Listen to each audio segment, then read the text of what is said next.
नमस्कार दोस्तों, एग्ज़ाम सारथी YouTube channel में आप सभी का स्वागत है। दोस्तों, इस वीडियो में हम आरएसएम एसएसबी बोर्ड के भ्रष्टाचार के बारे में बात करेंगे। बोर्ड का भ्रष्टाचार अब सामने आ चुका है। क्या क्या स्कैम हो रहे हैं बोर्ड के अंदर, उसका एक जीता जागता सबूत आज आपके सामने रखने जा रहे हैं। अभी नहीं, पिछले कई वर्षों से राजस्थान कर्मचारी चयन बोर्ड में बैकडोर घोटाला हो रहा है। बेरोजगारों के हक की जो नौकरियां हैं वो पैसा लेकर के बेची जा रही है। और ऐसा हम क्यों कह रहे हैं वो इस प्रूफ के आधार पर आपको समझ में आ जाएगा। दोस्तों, बोर्ड में जो भ्रष्टाचार हो रहा है उसमें अध्यक्ष और सदस्य मिले हुए हैं। बिना अध्यक्ष की जानकारी के इस तरह के स्कैम हो ही नहीं सकते। तो ये मान के चलें कि ये जो भ्रष्टाचार हो रहा है, जो भर्तियों में घोटाले हो रहे हैं, जो कट ऑफ हाई जा रही है, पैसा दे करके ओएमआर बदली जा रही है या बैकडोर ओएमआर फिलअप की जा रही है, रिजल्ट्स में गड़बड़ी की जा रही है, क्वेश्चंस डिलीट किए जा रहे हैं, इन सब के पीछे बोर्ड का ही भ्रष्टाचार शामिल है। अब देखो दोस्तों, जो बोर्ड है इसमें वही ही लोग सदस्य और अध्यक्ष बन पाते हैं जो नेताओं के करीबी होते हैं, नेताओं के जानकार होते हैं, और उन्हीं नेताओं की कृपा से इन्हें बोर्ड में जगह मिलती है, बोर्ड का अध्यक्ष और सदस्य का पद मिलता है। फिर उन्हीं नेताओं के कहने पर बोर्ड के अध्यक्ष और सदस्य नेताओं के खास लोगों को, जिनसे उन्होंने पैसा लिया है या उनके रिलेटिव है, उनको लाभ दे करके सरकारी नौकरियों में सेलेक्ट किया जाता है, उनका सिलेक्शन किया जाता है। तो दोस्तों, आइए देखते हैं एक ऐसा ही सबूत। दोस्तों, ये जो कैंडिडेट है आपके सामने, आप देख सकते हैं, इन्फॉर्मेटिक्स असिस्टेंट का ये फॉर्म है। राहुल जोशी इस कैंडिडेट का नाम है, सन ऑफ बंशीधर शर्मा। दोस्तों, इस कैंडिडेट की जो जानकारी निकल करके सामने आई है सोशल मीडिया में, आप देखोगे कि इसने एक नहीं दो नहीं बल्कि 2021 के बाद कई एग्ज़ाम्स में टॉप किया है। जी हाँ दोस्तों, टॉप 50 में तो मान के चल सकते हो। सीईटी ग्रेजुएशन और 12th स्टैंडर्ड का, आरएएस प्री 2021-23, वीडियो मेंस 2021, सूचना सहायक, जूनियर अकाउंटेंट, संगणक, एसआई, लगभग 2021 के बाद जितनी भी भर्तियां हुई है, इस कैंडिडेट ने टॉप किया है, टॉप 50 में जगह पाई है दोस्तों।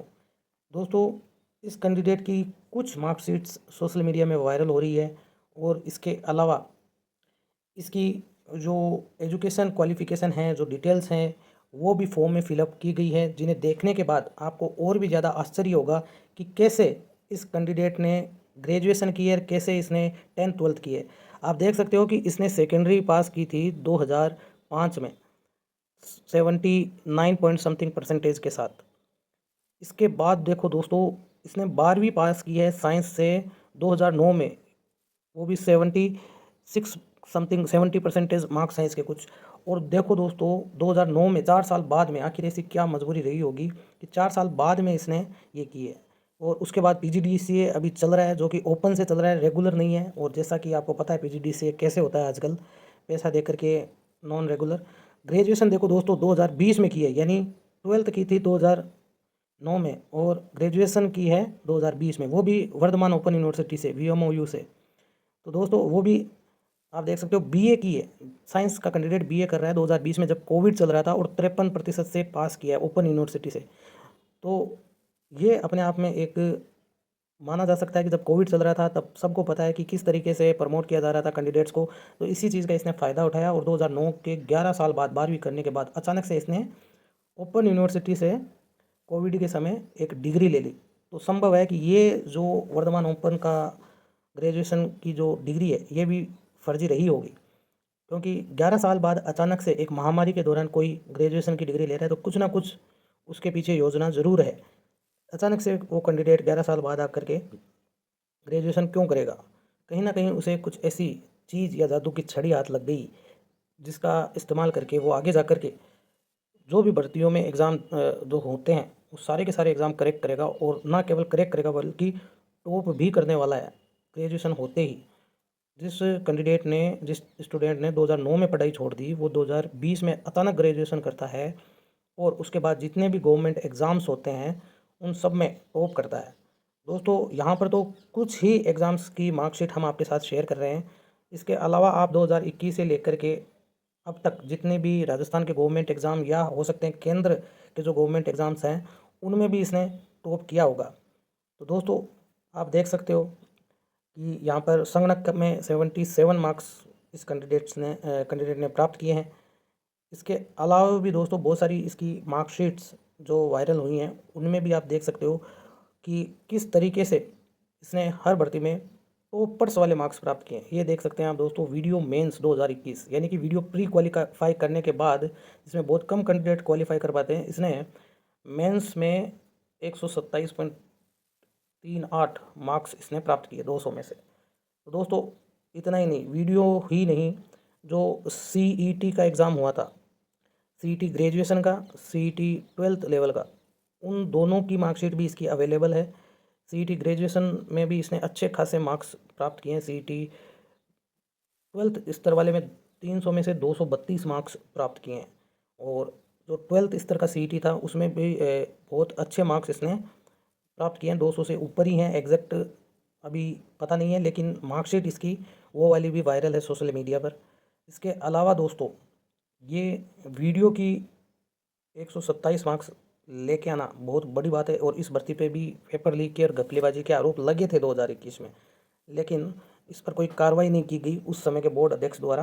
पेपर लीक की चीज़ें सामने आई थी। और देखो दोस्तों, हाल ही में जो IAA का एग्ज़ाम हुआ है, सूचना सहायक का, जिसका रिजल्ट अभी आया ही है, उसमें 100 में से 91.60, ये अपने आप में बहुत बड़ा नंबर है दोस्तों। जहाँ कैंडिडेट्स कट ऑफ क्वालिफाई नहीं कर पा रहे हैं, वहाँ 100 में से 91 नंबर लेके आना टॉपर्स वाला काम है। यहाँ आप देख सकते हो दोस्तों, जूनियर अकाउंटेंट EWS का सर्टिफिकेट भी है दोस्तों, इसका ध्यान रखें।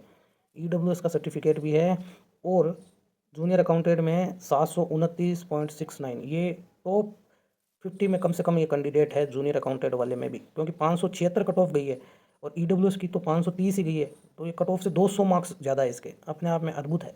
संगणक में आप देख सकते हो अभी जो रिजल्ट आया है, 49 मार्क्स नहीं बना रहे कैंडिडेट्स के, और यहाँ पर 77.26, यानी कट ऑफ से, जो शायद EWS की कट ऑफ है वो 49 से भी कम है, यहाँ पर डबल मार्क्स, कट ऑफ से भी डबल मार्क्स, लगभग डबल मार्क्स आप मान के चल सकते हो इस कैंडिडेट ने प्राप्त किए हैं। RS 2021 में भी इसने प्री क्वालिफाई किया है। मेंस का पता नहीं, मेंस का रिज़ल्ट का क्या हुआ है, शायद हो सकता है कि सेलेक्ट हुआ हो। इसके अलावा दोस्तों RS प्री 2023 में ये क्वालिफाई बताया जा रहा है। RS 2023 के अलावा SI के एग्ज़ाम में, RPC के कई एग्ज़ाम्स में, और बोर्ड के तो लगभग सभी एग्ज़ाम्स में इसने टॉप 100 में जगह बनाई है। तो इस कैंडिडेट के अलावा ऐसे जितने भी कैंडिडेट्स हैं जो लगातार टॉप कर रहे हैं, उन सब की जांच होनी चाहिए। बोर्ड के पास पूरी डिटेल्स है। अगर बोर्ड खुद इस भ्रष्टाचार में सम्मिलित नहीं है, तो इस कैंडिडेट और इसके जैसे जितने भी कैंडिडेट्स हैं, उन सब के जांच होनी चाहिए कि जो हर भर्ती में लगातार टॉप कर रहे हैं, उनकी क्या OMR सीट कैसे फिलअप की गई है, कहीं बैकडोर से तो नहीं भरी गई है, क्या घपलेबाजी हुई है। ऐसे कितने कैंडिडेट्स हैं, इनकी संख्या हज़ारों में हो सकती है दोस्तों। हर भर्ती में हो सकता है कि इन्होंने जॉब ली हो और एग्ज़ाम में इन्होंने टॉप किया हो। तो दोस्तों CET, RAS, SI, इसके अलावा पटवारी का जो 2021 का एग्ज़ाम हुआ था, वीडियो का जो एग्ज़ाम हुआ था, और लेब असिस्टेंट का एग्ज़ाम भी उस समय हुआ था दोस्तों। SI का एग्ज़ाम तो हुआ ही था, कांस्टेबल का हुआ था, JRA, सूचना सहायक, संगणक, और इसके अलावा भी बहुत सारे एग्ज़ाम 2021 के बाद हुए हैं। उन सब में दोस्तों ये दावा किया जा रहा है कि इस कैंडिडेट ने टॉप किया है, एग्ज़ाम को क्रैक किया है। तो इसकी जांच होनी चाहिए। बोर्ड के अध्यक्ष को इस पर स्पष्टीकरण देना चाहिए, नहीं तो सरकार से हमारी मांग है कि बोर्ड में ये जो भ्रष्टाचार हो रहा है, इसकी निष्पक्ष जांच होनी चाहिए। तो दोस्तों वीडियो को ज़्यादा से ज़्यादा लाइक और शेयर करें, ताकि हर एक व्यक्ति तक ये वीडियो पहुंच सके और सरकार की आंखें खुल सके। धन्यवाद।